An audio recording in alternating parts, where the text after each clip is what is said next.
সারা ঢাকায় ঝড় বয়ে যাচ্ছে। কিসের ঝড়? ডাকসুতে শিবিরের বিজয়ের ঝড়।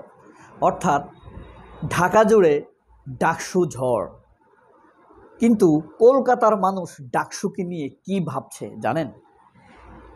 এই যে পূর্ণ প্যানেলে শিবির জিতলো, এই যে ইতিহাস হলো, এই যে 28টা পদের মধ্যে মাত্র 3টাতে হারলো, 25টাতে জিতে গেল, কলকাতার সাধারণ মানুষ কি ভাবছে? আর গোয়ার একগুঁয়ে হিন্দুত্ববাদী হিন্দুরা কি ভাবছে সেটা নিয়ে আমরা আলাপ করব। তার আগে আমরা কথা বলে নেই, আমাদের দেশে কত মানুষ কত কথা বলে রে, কে কি বলছে। এই যে বিএনপি নেতা সালাউদ্দিন, সে নাকি জানেই না ঢাকা ইউনিভার্সিটিতে শিবির যে ইলেকশন করছে, আর বলছে এটার এফেক্ট রাজনীতিতে আগামী নির্বাচনে পড়বে না। ভয়ে কলিজার মধ্যে কুটকুট করা শুরু করে দিয়েছে, আর মুখে কত রকম কথা বলছে। আসাদুজ্জামান রিপন বিএনপি নেতা, সে বলছে ছাত্রলীগের ভোট শিবির পেয়েছে। ছাত্রলীগের ভোট যদি শিবির পেত তাহলে জগন্নাথ হলে শিবির কেন 10 ভোট পেল? আর মেঘমল্লার বসু এত ভোট পেল কোত্থেকে? শামীমের ভোটগুলো কে দিয়েছে? এগুলোই ছিল আসলে লীগের ভোট। এখন তারা নতুন বয়ান তৈরি করার চেষ্টা করছে। মুগ্ধের বাই স্নিগ্ধ, আমাদের জুলাইয়ের আন্দোলনের অন্যতম শহীদ, সারা জাগানো শহীদ মুগ্ধের বাই স্নিগ্ধ, এটা তিনি বলেছেন এটা কোনো শিবিরের বিজয় না, এটা জুলাইয়ের বিজয়, এটা জুলাইয়ের প্রতি কমিটমেন্টের বিজয়, এটা জুলাইয়ের রক্তাক্ত বিজয়, এটা দায়িত্বশীলতার বিজয়। সেই বিশ্বাস শিবিরের উপরে রেখেছে ঢাকা ইউনিভার্সিটির ছাত্ররা। সুন্দর কথা বলেছে। বিরানি আলম বলেছে, প্রথমে বলেছে ঢাকা ইউনিভার্সিটির পালস পিটিশন সে বুঝে শিবির এখানে তৃতীয় হবে। এখন বলছে এই বিজয় কিভাবে হলো বিশ্লেষণ করা দরকার, এই বিজয় কেন হলো তাও দোষ শিবিরের। এরপরে আপনার ইমি, মেঘমল্লার বসুর দলের ভিপি প্রার্থী যে ইমি, চিনছেন তাকে? সে বলছে শিবিরকে কোনোভাবে অভিনন্দন জানানো যায় না, সম্ভব না, কারণ তারা আমার অভিনন্দন প্রাপ্ত না, ওনার অভিনন্দন প্রাপ্ত না, তারা অভিনন্দন পাওয়ার মতো কোনো দল না। নিজে কয় ভোট পাইছে ভাই? 68 ভোট, 68 ভোট পাইছে। এই বুড়া ইমির বয়স আমার সমান, বিশ্বাস করেন। সে এখানে এখনও ছাত্র, বিয়ে হয়ে গেছে, বাসায় গিয়ে থাকে, আর এখানে আসে নির্বাচন করে। সে বলছে এই যে শিবিরের সাদেক কায়েম ধরেন 14,000 ভোট পাইছে না, এটা কি ছাত্রছাত্রীরা তাকে বিশ্বাস করে ভালোবাসে ভোট দিছে না ভাই? তো এই ভোটের প্রতি ইমির সম্মান আছে। সে যদি এই ভোটের প্রতি সম্মান দেখাতো তাহলে সে সাদেক কায়েমকে অভিনন্দন জানাতো। আসলে তাদের বুকে হিংসা ভরা, এরা তো আসলে হিংসার রাজনীতি করে, তাই না? মেঘমল্লার বসু বলেছে যে আমি আমার যে অল্প শক্তি আছে আমি তাদেরকে ডিস্টার্ব দিয়েই যাব। ওই যে আদম আলাইসাল্লামকে বানানোর পর, হজরত আদম আলাইসাল্লামকে বানানোর পর শয়তান কি বলছে? শয়তান বলছে আমি মানব সমাজকে ধোঁকা দিয়েই যাব, তাদেরকে তোমার কাছ থেকে, আল্লাহ আমি তাদেরকে তোমার কাছ থেকে দূরে সরিয়েই রাখবো এবং তাদেরকে ধোঁকা এবং বিভ্রান্ত দিতেই থাকবো, বিভ্রান্ত করতেই থাকবো। আল্লাহ বলছে তাদের সাথে আমার রহমত থাকবে, তারা যখনই ক্ষমা চেয়ে আমার কাছে ফিরে আসবে আমি দ্রুত তাদেরকে ফিরিয়ে নেব, তুমি পারবে না।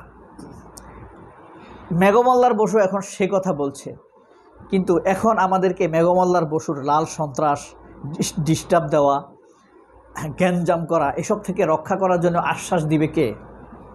ওই আশ্বাস ওই আল্লাহ দিয়ে যাচ্ছে, আমরা হয়তো শুনি না। সেই অনুরণই আমাদেরকে শুনতে হবে, কোরআনের বাক্যই আমাদেরকে শুনতে হবে। এই যে দেখেন, ডাকসুতে জয় হয়েছে রাজাকারের বাচ্চাদের, কলকাতার মানুষ বলছে এটা।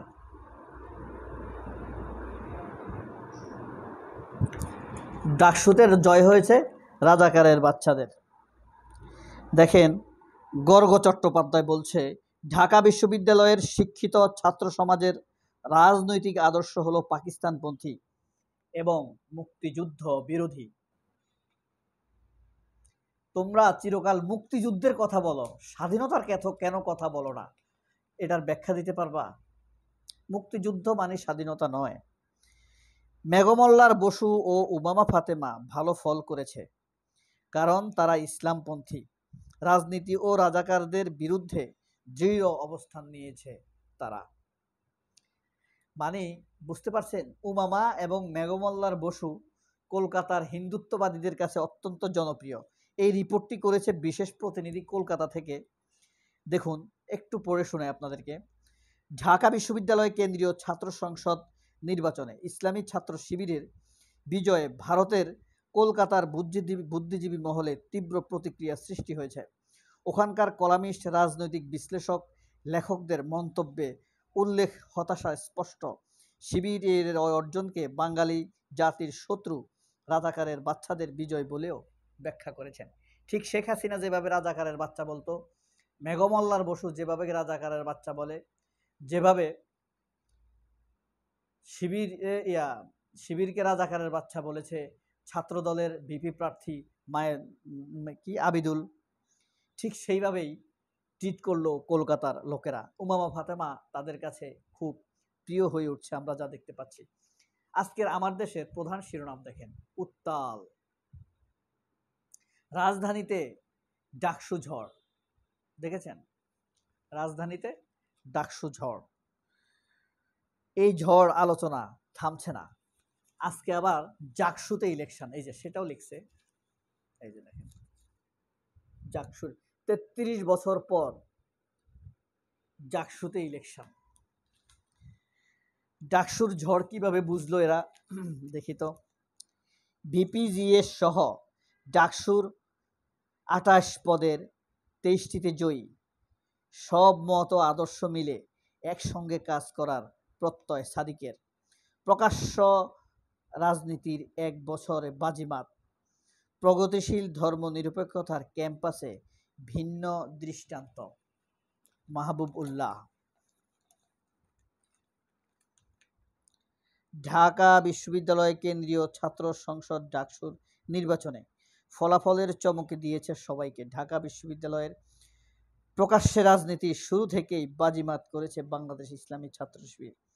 জুলাই অভ্যুত্থান পরবর্তী নতুন বাংলাদেশ উৎসবমুখর শান্তিপূর্ণ পরিবেশে অনুষ্ঠিত ডাকসু নির্বাচনের ছাত্র শিবিরের ভূমিধস বিজয় রাজনৈতিক অঙ্গনে নতুন ঝড় তুলেছে। সবচেয়ে আশ্চর্য বিষয় হলো কলকাতা কি ভাবছে আমাদের এই ইলেকশন নিয়ে। সবাই অনেক ভালো থাকবেন। আল্লাহ হাফেজ। আসসালামু আলাইকুম।